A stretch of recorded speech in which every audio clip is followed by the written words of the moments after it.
Under a sky still bitter with the smell of his own fire, Veyne crouches at the rooftop's edge and watches 5 unmarked hunters thread into the slums below. No banners, no guild colors. He has spent the whole night making himself impossible to pin down, and now he learns whether it was enough.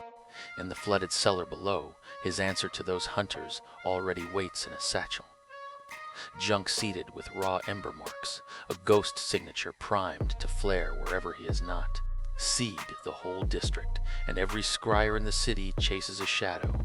The plan is sound. The plan is already dead. Before dawn, the first decoy flares 2 districts east. Guild scryers stampede toward it, exactly as designed. The 5 unmarked hunters do not move. They stand in the dark, and they watch. Their crystal carries Hask's calibration, the beacon's braided gold and ember voice. The decoys burn raw ember, no golden core. To the crystal, they are not cover. They are breadcrumbs mapping where the prey wants eyes to go. All day, the 5 work the slums like surgeons.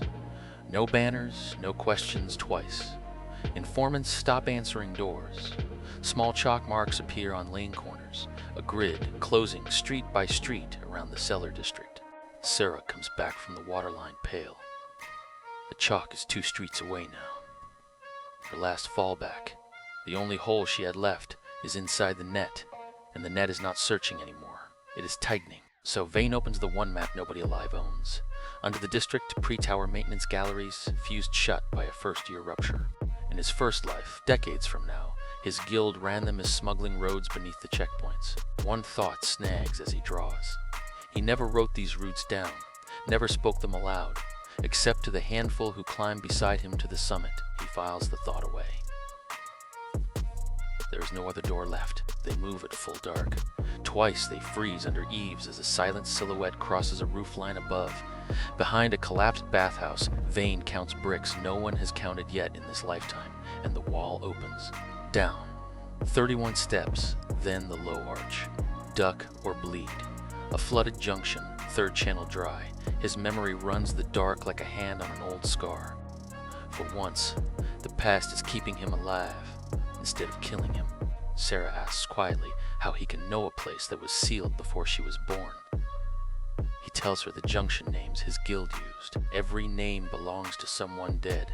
Some of them died for these tunnels. Above and behind, the 5 hunters reach the bathhouse. The crystal tastes the air at the hatch and pulses, slow and certain. Residue. Passage. The leader signals once, and the dark swallows them too. Then Sarah stops dead. Her healers sense, tuned to bodies, feel something in the stone ahead. Strain. Like a wound held shut and waiting, Veyne unshutters the lamp on the wall. And the dust gives up a glyph. It is not his mark, but its grammar is. Mark. Bury. Key. Wait. Root denial work. Layered charges with a patient trigger. The dust on it is months deep. Someone seeded this tunnel in the first days after the regression. He pans the lamp wider, and the cold open arrives. The whole dogleg is sewn with them.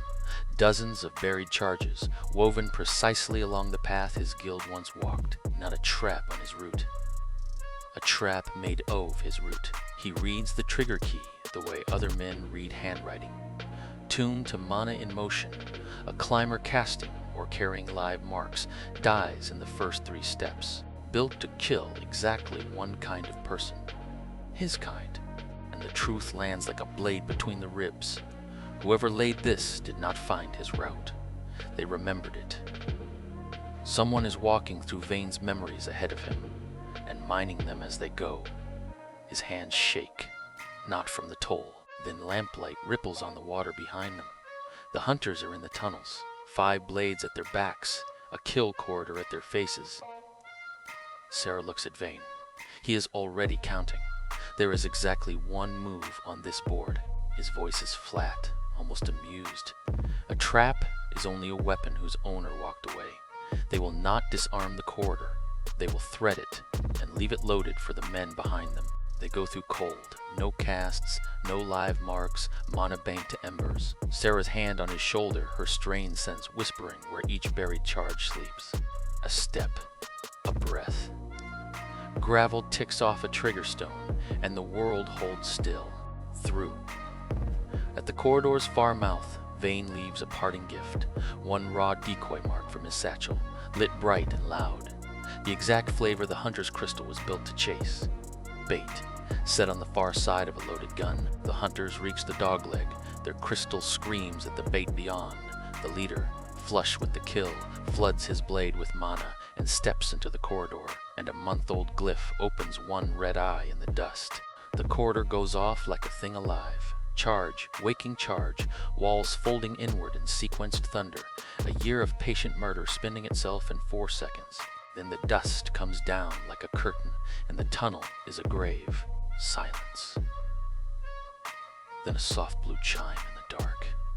The system tallies 5 kills, credits them to the man who never threw a blow, and pays him a level. It rewards results. It has never once asked about intentions, but the trap has a last word. From the rubble, a single thread of ember light snakes up an air shaft toward the surface, a pulse racing away into the night. The corridor just reported its own death to whoever built it. In the rubble, Veyne finds a sheared trap mark fused into black glass and stops breathing. He knows this doctrine because he wrote it on the high floors and taught it to exactly 7 climbers. All 7 stood on the summit the night he died. Dawn across the city. The check-in hour comes and goes. Dorvan Hask's crystal sits dark on its ring. 5 men who do not exist have stopped existing. He smiles at the silence. Because silence, too, is information. He burns 5 personnel pages in a brass dish and opens a deeper drawer. The anomaly did not just survive his quiet hunt, it erased it.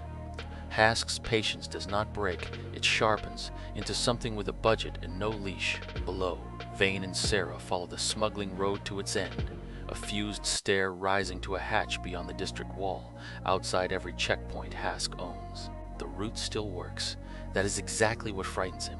In the exit chamber, the dust tells one last story. A single set of boot prints, months old, walking the room once and leaving, and scratched on the lintel, a climber's route sign from his first life. Its meaning has not changed. I was here first. They surface into cold, open air beyond the walls, out of Hask's sealed city at last. Sarah breathes. Veyne does not. They have escaped one hunter's map by walking onto another's, and that one knows the terrain better. He drew it with Veyne, and miles away, at the tower's base gate, a descending figure stops as a glyph in their gloved palm pulses once. The corridor's dying signal. They do not turn toward the slums everyone is watching. They turn toward the outworks, toward the exit.